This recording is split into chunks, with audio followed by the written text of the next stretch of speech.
Podcast.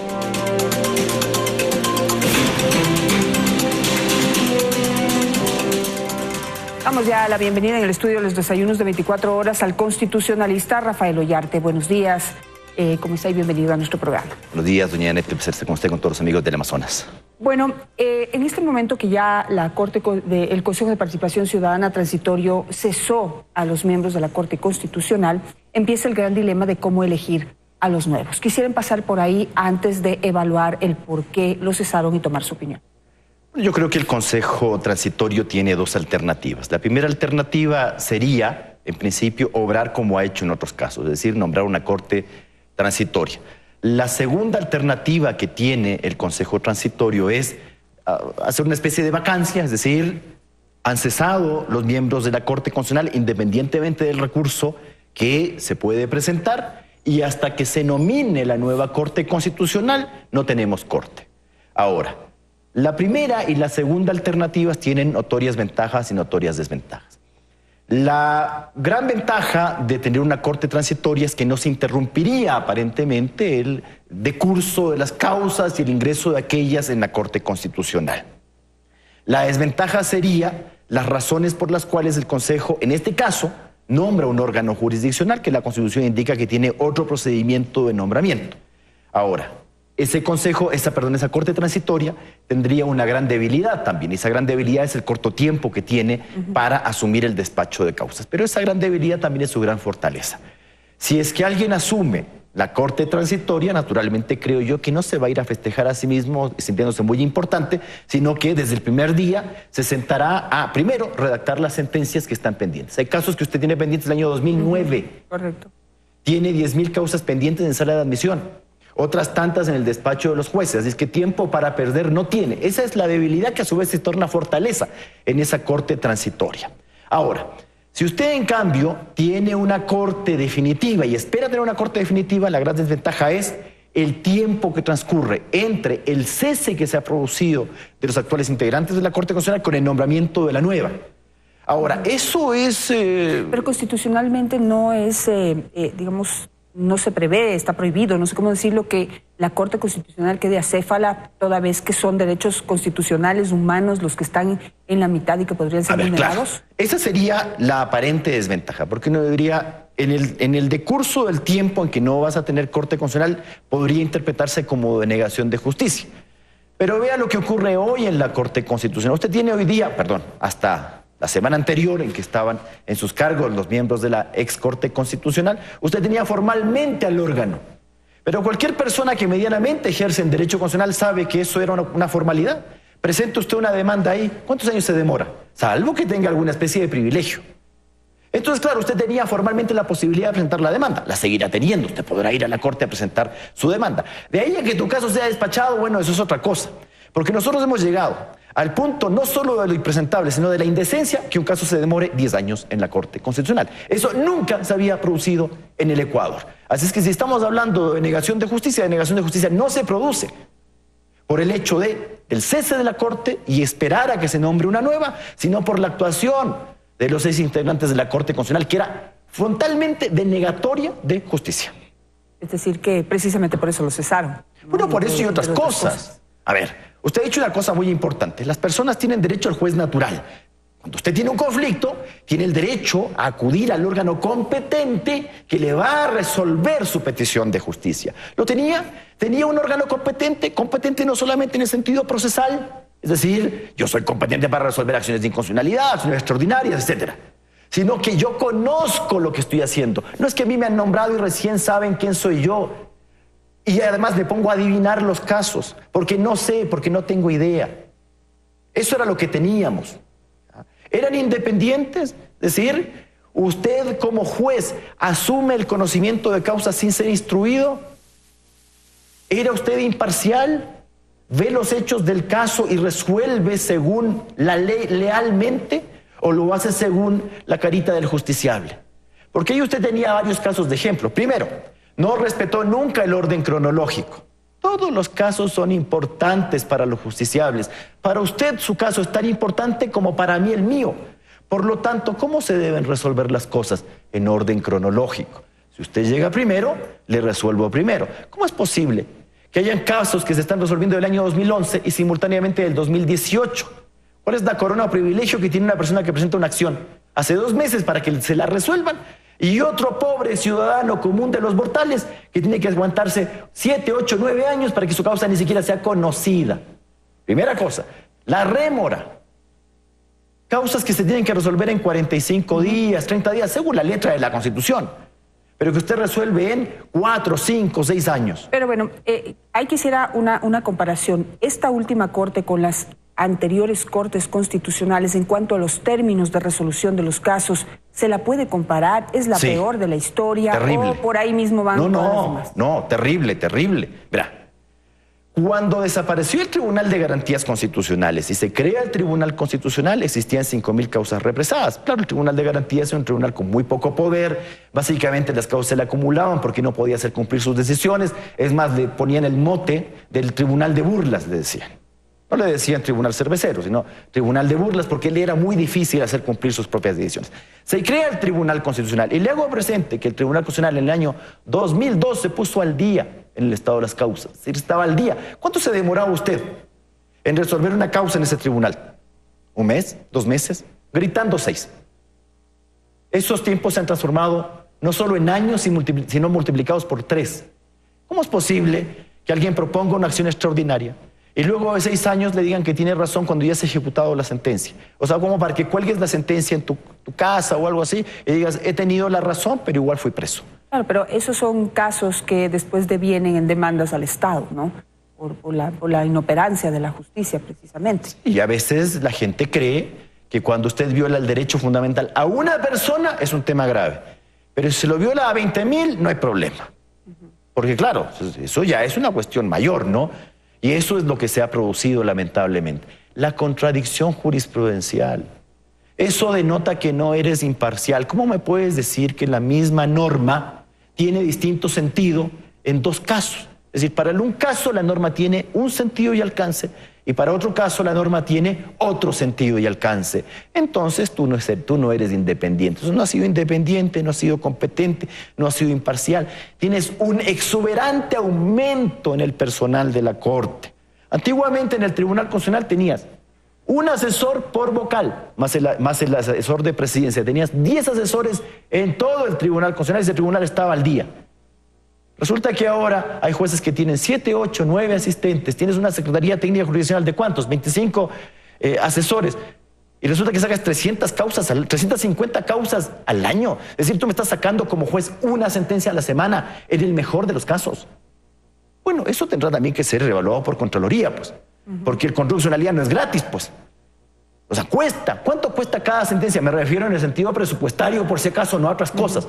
Porque tú tienes que tomar cuántos casos resuelves, cuánto te cuesta el órgano y a cómo te está saliendo cada fallo. Eso no es así. Entonces, ¿para qué tienes tanto personal? ¿Para qué tienes una corte con tanto poder que además no lo ejerce? Tal vez porque no tienes idea, que es lo más probable. Dentro de todas las fallas que se han señalado en la Corte Constitucional cesada, ¿cuál a su criterio es la más cuestionable? Esta lentitud, demora, inoperancia en la justicia, a pesar de todo el personal que usted manifiesta, pues se tiene allí, o la falta de independencia, tomando en cuenta que se le dieron siempre prioridad a las causas, digamos, dictadas desde las sabatinas. Todo, porque todo está concatenado.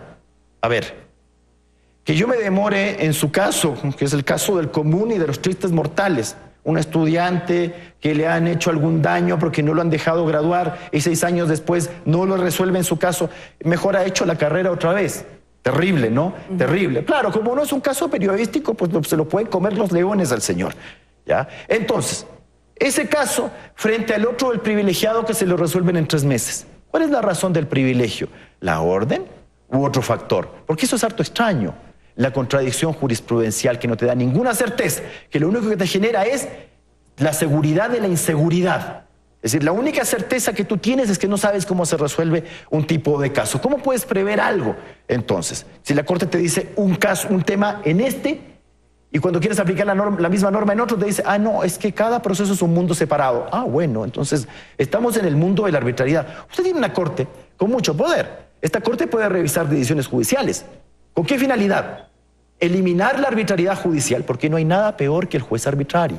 Porque frente a la arbitrariedad del legislador y frente a la arbitrariedad de la administración, usted tiene jueces. Pero si el juez es arbitrario, ¿qué hace? Para eso se creó la acción extraordinaria. Ahora, esa acción extraordinaria, creada para evitar y para eliminar la arbitrariedad, es hoy día la fuente de la arbitrariedad. Fallos injustos consolidados, fallos justos revisados. ¿Por qué razones?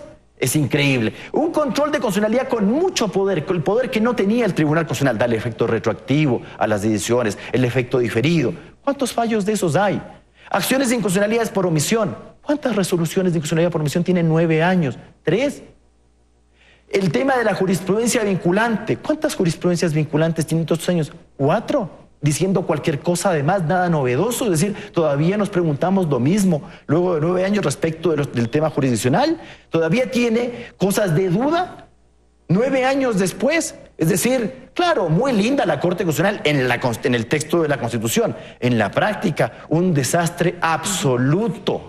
Y yo creo que se fueron sus últimas decisiones, remarcaron y ratificaron su inoperancia, su falta de criterio, además lo bailarines que son, ¿no? Efectivamente.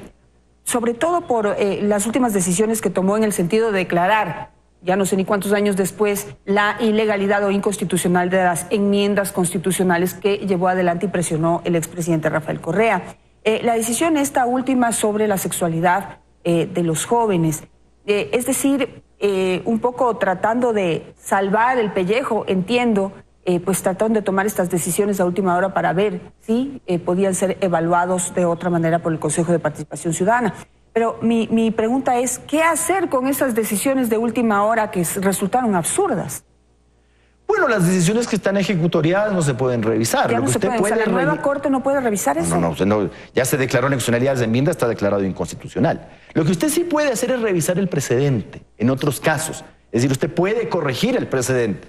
Vea, en la mayor parte de casos lo que usted no tiene es precedente, lo que tiene es contradicción. Entonces usted tendrá que definir línea jurisprudencial. Es una gran tarea la que tiene la próxima Corte Constitucional. El que crea que va contento a esa Corte tiene una responsabilidad tremenda. Si alguien se ríe de esto es porque no sabe lo que se está metiendo, así de fácil. Hablemos un poco de eso. ¿Cuáles son esas tareas y retos de la nueva Corte Constitucional, independientemente de cómo sea elegida, que esperamos que sea pues acorde a las normas y sea incuestionable su elección? Sí, a ver, hemos salido ya de esta Corte Constitucional, aunque siguen actuando, como que no los han cesado, siguen actuando. Eso genera otra clase de responsabilidades también. Ya hablaremos de eso a su tiempo.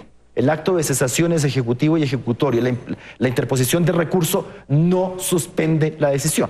Otra cosa es que te la revisen, ¿ya? Según la jurisprudencia de la propia Corte Constitucional, además.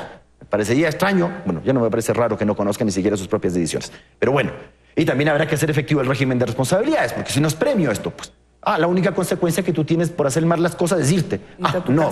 ¿Y el resto? No. Eso ya hay que ponerle coto al asunto. Eliminar. A ver, primera cuestión. De los nuevos jueces. ¿Qué tienes que hacer? Respecto de ti mismo. Eliminar ese sistema de inmunidades creado por ti mismo, por la propia Corte Constitucional. ¿De qué se protegen? Vea, según la Constitución, los jueces de la Corte son responsables por sus actos y decisiones. Según la ley, pedido por la propia Corte Constitucional, además, la Asamblea del año 2009 les otorgó una inmunidad, no responden por fallos. Ojo, sí por lo demás, y no responden penalmente, sí civilmente, incluso con esa norma inconstitucional. Luego dicto un fallo diciendo que efectivamente yo soy inmune, para que nadie me toque. Y luego recientemente digo que no respondo por prevaricato. Esas cosas hay que dejarlas atrás. Si usted se mete a ser juez de la Corte Constitucional, sométase a todas las reglas de cualquier juez. ¿Acaso habrá jueces irresponsables? Pues, ¿acaso en la Corte Nacional tampoco habrá peligro de que te denuncien o te acusen de prevaricar? No tienes ninguna inmunidad, no debes tener ninguna inmunidad, está negada expresamente en la Constitución. Primera cosa. Segunda cosa, tienes que ponerte a resolver en orden cronológico. Empieza nomás a sacar las causas de la gente que tiene sus casos pendientes de hace 10 años. Ojalá que esa gente no esté muerta, porque también tienes casos en que le mandas a pedir, esta misma Corte Constitucional le mandas a pedir disculpas públicas a una persona que murió, pues, 2 años antes de que le dictes fallo. Tercero, emite regla jurisprudencial. Tienes que recuperar la legalidad, tienes que respetar la ley. Yo no sé de dónde se ha sacado acá que el hecho de ser constitucionalista te habilita a desconocer la ley. Una cosa es que la ley sea inconstitucional y tú declares la inconstitucionalidad de la ley. Y otra cosa es que te des el lujo de ignorar la ley, de pasártela, de ser arbitrario, de decidir como a ti se te ocurra. Entonces cualquiera va a la corte y yo no respeto la Constitución, yo no respeto el ordenamiento jurídico porque yo fallo según a mí me huele, pues según mi color y sabor. Así no deben ser las cosas. Es un ordenamiento jurídico, un Estado de Derecho. Yo respeto el ordenamiento jurídico. Cierto, le insisto, que si la norma es inconstitucional, así lo debo declarar. Los tribunales y cortes constitucionales no son ni castillos defensores de la oposición, pero tampoco son encubridores de la arbitrariedad y de la inconstitucionalidad gubernamental. No estás para eso. Una corte constitucional tiene que ser capaz de decir lo que nadie dice. Las cortes constitucionales dictan fallos que son polémicos. Si no eres capaz de hacer eso, no te metas a esto. Te van a criticar, ¿eso no te se van a define como decir cosas. independencia? Pero por supuesto. Mire, nosotros en el Ecuador nos fijamos mucho en cómo se nombran los órganos. Cada cierto tiempo tenemos asambleas constituyentes. Y lo primero que nos fijamos es cómo nombramos la corte tal, cómo nombramos el órgano tal. Si no importa cómo se nombra, importa a quién se nombra. Nosotros nos hemos quedado en el cómo se nombra y siempre llegamos a resultados peores. Nos contaron el cuento que con el concurso se desprendía el nombramiento de quien designa. ¿Ha sido así? Porque al final han habido concursos por un Consejo de Participación Ciudadana y Control Social, consejo en el cual el ciudadano en nada ha participado, consejo que nada ha controlado, me refiero al anterior, naturalmente, a las anteriores designaciones. Y finalmente los nombramientos, ¿dónde provenían? Pues todos ligados al ex jefe del Estado. Entonces, ¿para qué haces concursos? Para eso hazme una designación directa, para que yo sepa claramente que tú eres el responsable del nombramiento. Porque mire, no hay nada más difícil que nombrar. Cuando a usted le dicen, deme nombres, ahí uno ya cambia la cara, porque uno dice, a ver, necesito nombrar un juez que sepa, que sea honesto, que sea recto, y yo respondo sobre ese nombramiento. Si este señor me sale un desviado, ¿a quién le van a achacar? Pues a mí me van a achacar. Esa es la gran ventaja del nombramiento directo. Pero aquí pretendemos que, hagamos elecciones populares, como en Bolivia, quedaste igual. Cuando no hay voluntad política de tener un tribunal competente, independiente, imparcial, no lo vas a tener así de sencillo con cualquier sistema que tú te inventes. A mí me parece que la forma más fácil de lavarse las manos es delegarle una responsabilidad tan grande al pueblo ecuatoriano para que vaya a las urnas y vote por el que mejor campaña hace o el que más grita. O también por las calificaciones, porque yo también puedo decir, vamos a elecciones, pero ¿y quién califica las candidaturas? Entonces yo me empiezo a sacar a todos los incómodos. Quiero jueces competentes, independientes e imparciales. Esa es una decisión política valiente. Porque el día de mañana tú nombras uno de esos y dictas un acto institucional y ahí no más quedas. Pues. Una última pregunta. El tiempo, de aquí hasta el 6 de septiembre, el Consejo de Participación Ciudadana transitorio tiene para poder hacer todas las destituciones y nombramientos que tenía pendientes, que se planificó hacer. No, solamente las evaluaciones y declaraciones de terminación del periodo. Los nombramientos vienen ahora. Pero digamos, de aquí al 6 de septiembre, ¿qué debería hacer en torno a la Corte Constitucional? ¿Nombrar la transitoria esperar? A ver, en torno a la Constitucional, resolver el recurso que, entiendo yo, interpondrán. Sí. Tenían 3 días para interponer el recurso. Esto se notificó el día jueves. Entonces, hoy día vence el término. Entiendo yo que hoy día entonces presentarán. Y el Consejo tendrá 5 días para resolver. Pero siempre haciendo presente que no pueden ejercer funciones. Imagínense esta gente de que se siga reuniendo y siga creyendo que puede ejercer jurisdicción cesados. Bueno, eso yo insisto, acarrea otras consecuencias. Y luego tendrá que tomar la decisión, yo creo que ya lo tendrán discutido, lo estarán discutiendo, porque es un tema muy profundo. ¿Se nombra transitoria? Y ojalá que si se nombre transitoria, los transitorios entienden que son transitorios. Es decir, que van a cumplir una labor en un tiempo muy corto y que por lo tanto no tienen tiempo para estar en tonteras.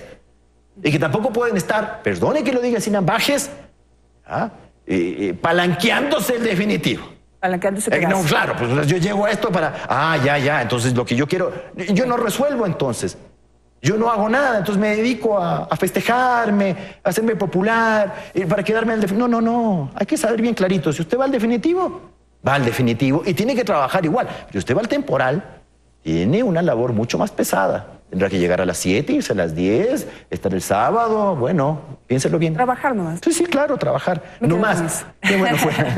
Me quedo con eso. Muchísimas gracias por estar esta mañana un placer con siempre. nosotros. Vamos a un corte comercial. Al regresar nos acompañará el consejero del Consejo Nacional Electoral, José Cabrera. Junto a él hablaremos del plan de trabajo de la institución, así como las postulaciones para integrar este organismo. Están escasas. Enseguida volvemos.